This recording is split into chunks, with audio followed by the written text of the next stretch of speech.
मध्ये आपल्या सगळ्यांचं स्वागत. मी निखिला. महत्त्वाची बातमी, ईव्हीएम वरून पुण्याच्या पराभूत उमेदवारांची दिल्लीमध्ये धाव. पुण्याचे महाविकास आघाडीचे पराभूत उमेदवार दिल्लीमध्ये पवारांच्या भेटीसाठी गेले आहेत.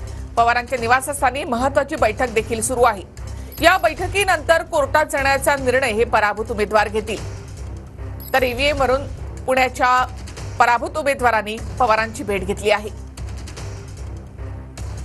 थेट आपण दिल्लीमध्ये जाऊयात. आमचे प्रतिनिधी संदीप राजगोळकर यांच्याकडे. संदीप, राष्ट्रवादीचे म्हणजे शरद पवार गटाचे पराभूत उमेदवार पवारांची भेट घेतात, त्यानंतर पुढची रणनीती आखली जाणार आहे.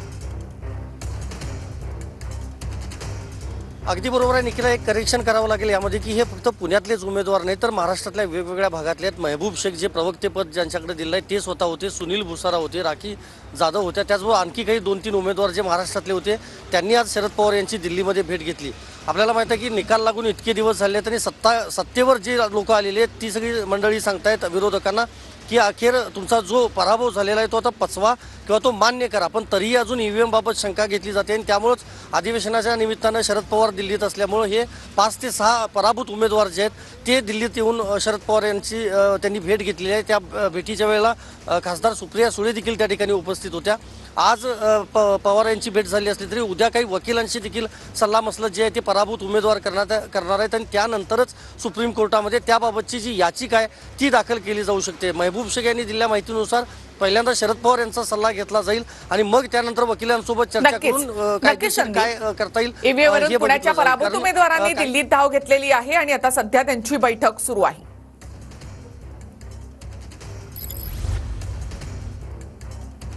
काय तुम्हाला वेगळं पण वाटतंय की तुम्ही उच्च न्यायालयापर्यंत धाव घेण्यापर्यंतची ही वेळ आली? आम्ही मागच्या 20 दिवसामध्ये जे काही प्रकार पाहिलेले आहेत ते निश्चित धक्कादायक. आम्ही लोकसभेचा निकाल हा पाहिला. लोकसभेच्या निकालानंतर पुण्यातली महाराष्ट्रातल्या जनतेची एकूणच जी काय मानसिकता आहे ती पाहिली. असं असताना आमचा सुद्धा स्वतःच्या मतदारसंघाचा अभ्यास आहे. या परिस्थितीमध्ये ज्या पद्धतीने निकाल समोर आले ते धक्कादायक आणि खोटारडे आहेत असं आमचं स्पष्ट नका विषय आहे. ईव्हीएम मशीन टॅम्परिंग होऊ शकते, व्हीव्हीपॅट मशीनमध्ये टॅम्परिंग झालेली आहे, याचे सबळ पुरावे घेऊन आम्ही चालवले. त्याच्याचबरोबर मतदारांमध्ये जो घोळ घालण्यात आलेला आहे प्रॉपर वर्कआउट करण्यात आलं की या सेक्टरमधला मतदार हा महाविकास आघाडीला मतदान करेल. माझ्या स्वतःच्या मतदारसंघात हडपसरमधून 44 नावं ही 3 दिवसापूर्वी शिफ्ट करण्यात आली शिरूर लोक विधानसभेमध्ये, जेणेकरून इथली मंडळी प्रशांत जगतापला मतदान करणार आहे, महाविकास आघाडीला करणार आहे आणि ती तिकडे शिरूरला जाऊ शकणार नाही. अशा प्रकारचे बरेचसे प्रकार या शहरात आणि या जिल्ह्यात झालेले आहेत. त्याच्यामुळे पुणे शहर असेल, पिंपरी चिंचवड शहर असेल आणि पुणे जिल्ह्यातले आमचे सगळे समस्त पदाधिकारी म्हणजे चा आग्रह होता त्यानुसार आम्ही हे सगळे पराभूत उमेदवार महाविकास आघाडीचे उद्या आज दुपारी दिल्लीत दाखल होत असून त्या ठिकाणी उद्या सकाळी आदरणीय पवारसाहेब आम्हाला अभिषेक मनु सिंघवींची भेट घालून देणार आहेत. आणि बॅलेटवर निवडणुका घ्या, राजीनामा देतो. जानकर उद्या निवडणूक आयोगाला भेटणार. निवडणूक आयोगाला उद्या सांगण्यासाठी जाणार आहे की त्या ठिकाणी माझ्या मतदारसंघाची फेरनिवडणूक लावा आणि बॅलेटवरती मतदान घ्या. मी माझ्या पदाचा राजीनामा दिल्यानंतर निवडणूक आयोगाला पोटनिवडणूक ही घ्यावीच लागते. पुण्यातील मवियाचे पराभूत उमेदवार ईव्हीएम विरोधामध्ये सुप्रीम कोर्टात याचिका दाखल करणार आहेत. पराभूत उमेदवार आणि शरद पवारांची दिल्लीत भेट. मंगळवारी सर्व उमेदवार सुप्रीम कोर्टात वकिलांची भेट घेतील. ईव्हीएमच्या मुद्द्यावरून विधानसभेत टोलेबाजी झाली. मार्कडवाडीत जाऊ नका, तुमचा कार्यक्रम होईल असं एकनाथ शिंदेंनी म्हटलंय.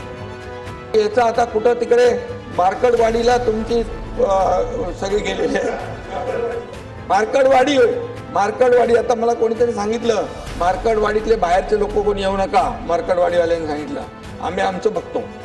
तर मार्कडवाडीत जाऊ नका, आता उगाच तिकडे ते कार्यक्रम होईल. तुम्ही सपाटून मार खाल्ला, आता तरी शांत रहा असं सुरेश धस म्हणाले. एसटी महामंडळाच्या एसटी मध्ये 53 जागा आहेत सीट. तुमचं 49च्या आत आहे मला वाटतं तिन्ही विपक्ष. आता इतक्या खाली आल्यावर जरा शांत राहणार. इतक्या सपाटून मताने आपटल्यावर अध्यक्ष महोदय शांत राहणार. आता मार्कडवाडी आता हे अरे मी केलेल्या कामाबद्दल पण तुमचं बहुमत आहे म्हणून प्रश्नही मांडायचे नाहीत का असा सवाल पटोलेंनी केला. अधिकार कुठं, आम्ही मारलेले मतं कुठे गेले ते ह्या पद्धतीचे प्रश्न त्यांनी विचारले. आणि आम्ही काही प्रश्न काय विचारले होते की जे 76 लाख मतं रात्री झाली त्या मताचं उत्तर आम्ही निवडणूक आयोगाला विचारलेलं आहे. याचा अर्थ असा नाही की बहुमताच्या आधारावर विरोधकांचा आवाज दाबण्याचा प्रयत्न व्हावा असा सभागृहात असं होता कामा नये अध्यक्ष महाराज.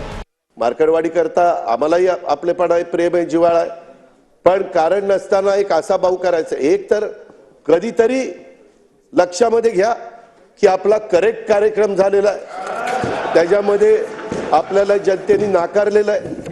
त्यामध्ये जर आकडे काढायचं म्हटलं तर इतक्या मोठ्या प्रमाणावर म्हणजे 48% महायुतीला मतं आहेत आणि 33% समोरच्यांना मतं आहेत. आता एवढा फरक असल्यानंतर दारुण पराभव होणार, तरी देखील काही ना काही आकडे, मी आज त्याच्याबद्दल जास्त बोलणार, नागपूरच्या अधिवेशनामध्ये मी सांगेन काही